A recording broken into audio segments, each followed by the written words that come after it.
Okay, all right. This is phase three of this. So I came into a friendly universe, and I started realizing that was the one I could live in. I couldn't live in the hostile one anymore. Whether or not it made sense or not didn't matter. I couldn't live in it. I mean, I had all kinds of reasonings why not to live in the hostile universe, but that's like me telling you out there, if you're still living in it, to say, well, you shouldn't be living in it because it's not true. And that isn't how it works, because we live a lot of things that are not true, and that's not bad. That's actually part of the friendly universe, that we can do that until we come to the place when it's time for us to let go. And everything that leads up to that time of letting go, actually in actuality, is part of the friendly universe. The universe has our back all the time. We just don't know it because it's not meeting our expectations. Later on, one of the things I realized I'll get to this about expectation. No, I won't go into that yet. But in a friendly universe, in a hostile universe, what's asked of you is always pretty much in some way to fix something, to adapt to something, to change something. I said this earlier, like even I love the 12-step program, but it's kind of like straddles the spiritual, straddles the friendly universe, miraculous one, and it's also in the worldly one. But it like a lot of organizations, it has trouble with that, because it's like it creates like a dualistic way of doing things, like like let go and let God gets confused with if first you don't succeed, try again.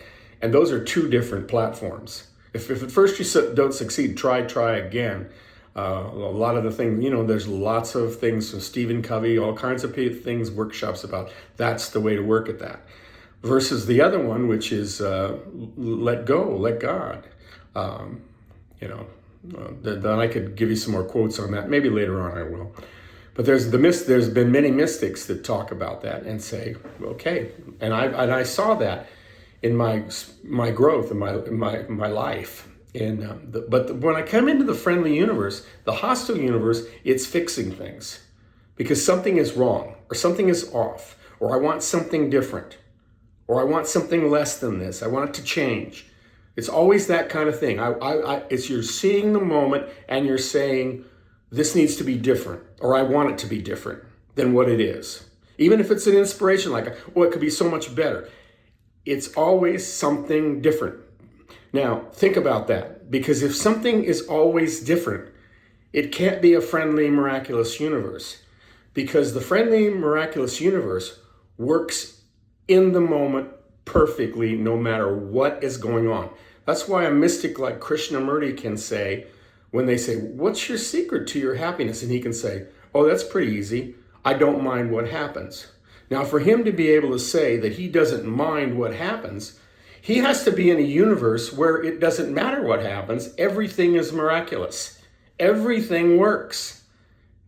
He has that faith. And that universe exists, my friends. That universe exists. Okay? But in a hostile universe, it does not. It never does. Everything has to be adapted. Everything has to be changed. There's a stress, of changing it. Now, and then of course, then in a friendly universe, it's always about, does it mean you don't do anything? No, it doesn't mean that. But it means you don't do anything unless you're really doing it, like you're guided to do it. And I don't mean like you should do it. I mean like you're actually doing it. The life shows up and it's almost like you find yourself going, oh my, I guess I'm doing this because I'm doing it. It isn't like you make a choice. Again, Einstein said one choice, whether you live in a friendly or hostile universe. If you make the choice, which most of us have, to live in the hostile universe, oh my God, then there's choice after choice after choice after choice after choice. It never ends. It never ends. Even to what are they going to bury you in?